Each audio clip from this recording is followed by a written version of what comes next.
So once your piece is ready to trim, it's kind of at a soft leather hard where I can handle the piece, but it's not changing form. We're gonna dampen the wheel head and dampen the lip of our piece. So we're gonna flip it upside down, and the first step is centering it so we can evenly trim the bottom. So I'm gonna take my needle tool, and it's really important to hold it against the side of the top of the piece because it might be different down here at the bottom. So I'm holding it right here on the side, and it's evenly touching the needle tool all the way around. So once it's in the center, I can kind of press down just a little bit, and I have some clay right here that matches the same clay body that I'm through with earlier. And I'm gonna make tinier pieces and kind of press down on the wheel head so it's not messing with the lip of my piece, but it's just kind of holding it in place. So I have 3 spots with clay. And I'm gonna make sure that my piece isn't going anywhere so it doesn't fly off the wheel.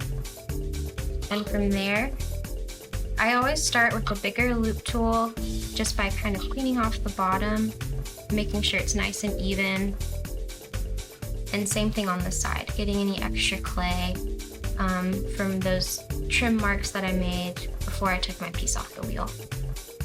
So from there, some people like to draw a circle to kind of denote where they want to trim. And that's kind of what I'm gonna do. I'm gonna take this little chunk off the side of the cup. So I always start with the bigger loop tool because it takes away bigger chunks of clay. So I'm gonna go right in between those lines. I'm kind of bracing my arms on my thighs in the 3 o'clock position.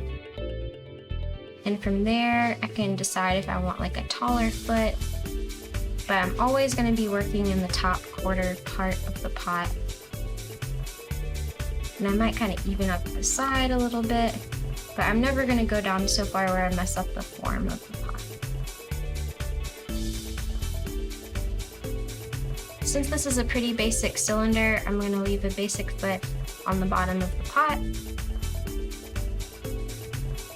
Some people like to use a smaller loop tool as well that has like an L shape to it. So if you wanted a cleaner wall for your foot, you trim on the side. It does more detailed work.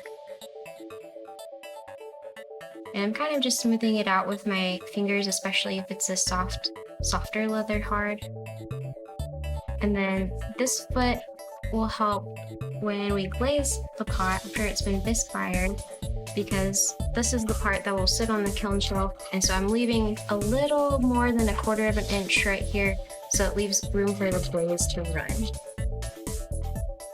And this is the part of the pot that will be actually touching the table or whatever surface. So I want to make sure it's nice and smooth.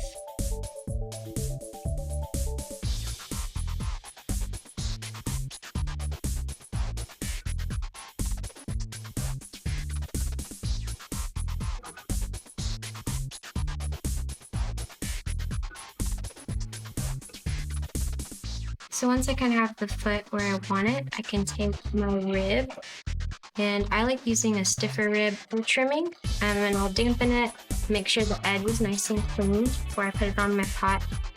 And I'm gonna smooth out the top and compress the clay. And then same thing on the sides where I trimmed. I might even make this edge a little more round with my rib.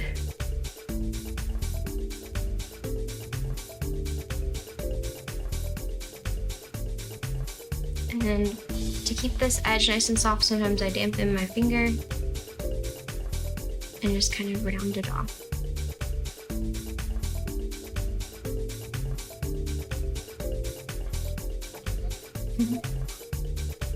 So from there, your piece has been trimmed, so you can take the clay off the wheel, and you're ready to pick your piece up.